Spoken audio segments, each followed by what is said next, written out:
Hello, ladies and gentlemen. My name's Shane.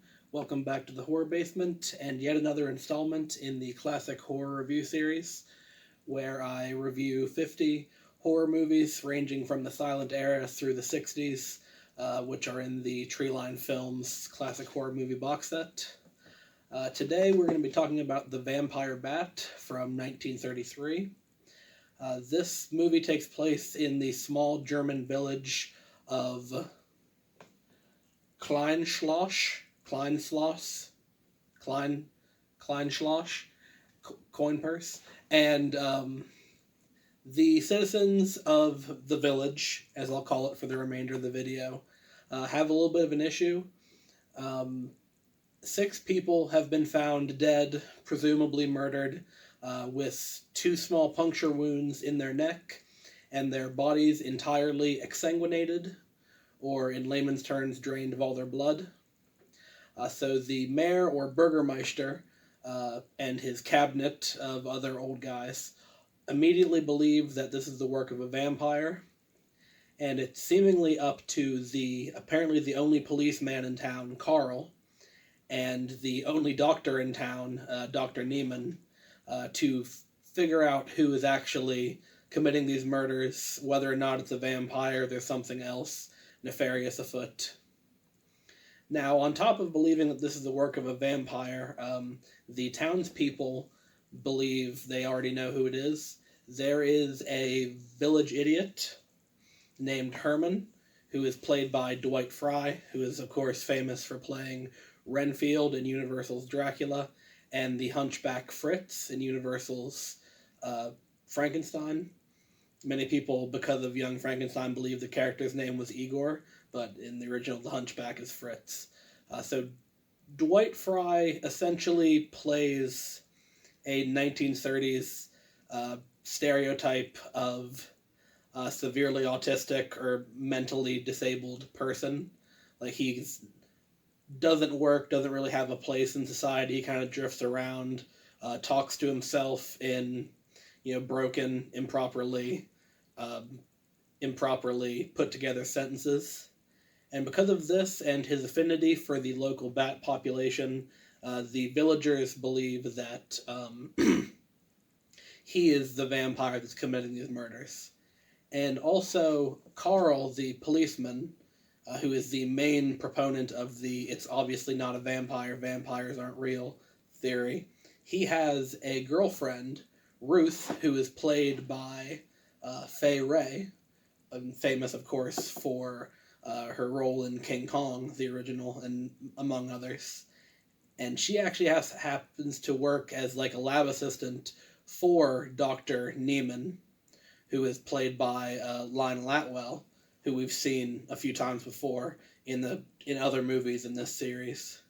So they set to work on trying to figure out who it is that is committing these murders, and as the background characters continue to get picked off one by one, I think by the end of the movie the death toll goes from 6, which was the initial number given, up to at least 9. There are 3 more subsequent murders, like during the investigation.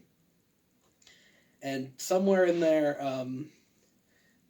Carl decides that essentially he has no other recourse but to allow the burgermeister and the other townspeople to bring Herman in and try him for the murders.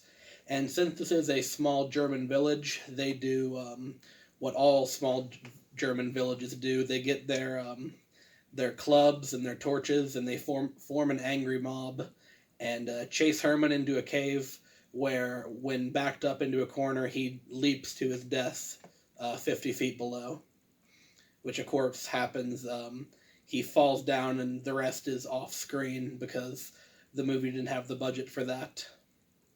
But after that, the murders continue, and it turns out that it was actually Dr. Neiman, because of course Lionel Atwill always plays an evil mad scientist. Dr. Neiman and his assistant, which I didn't, not Ruth, not Fay Wray's character, but his silent helper guy, which I feel like didn't really make an appearance until later in the movie. They are the ones committing the murders for science reasons, because though it's not ever fully explained, Dr. Neiman has a secret lab where he has a fish tank, and in that fish tank is a sponge looking thing which appears to be breathing, like the top of it is going up and down. And according to Dr. Neiman, this sponge is, he created it, and it is the key to understanding, how to create life, and he's doing science, and he's great, basically like a cut-rate Frankenstein. All he has to show for it is this tiny sponge they've hooked up to, breathe. But apparently to keep this sponge alive, he has to nearly constantly feed it human blood, which is why he has sent out his helper to kidnap and exsanguinate 9 people. And in the end, of course, he kidnaps Fay Wray and ties her to a chair, and Carl saves the day. So I wasn't really too impressed with this movie. When I initially saw the cast, I was like, oh, this might be good. There's a lot of names I recognize from this early period in film. But really, the dialogue itself is stilted. The story really doesn't do anything with the premise, or even deliver on the promise of this being a vampire movie. And just everything from the sets to the way everything's shot is very paint by the numbers. So overall, I wouldn't really recommend this movie. The only thing that's notable about it is it's a great example of how much typecasting was a thing in Hollywood during this era.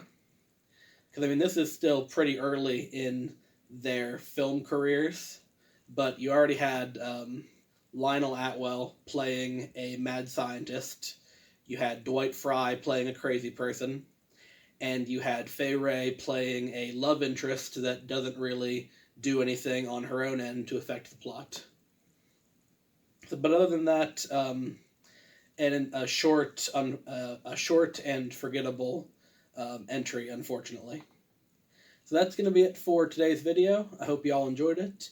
If you did, leave a like and comment other movies you'd like me to review. And if you'd like to see more, subscribe, hit the notification bell, and I'll see you all in the next one. Thank you.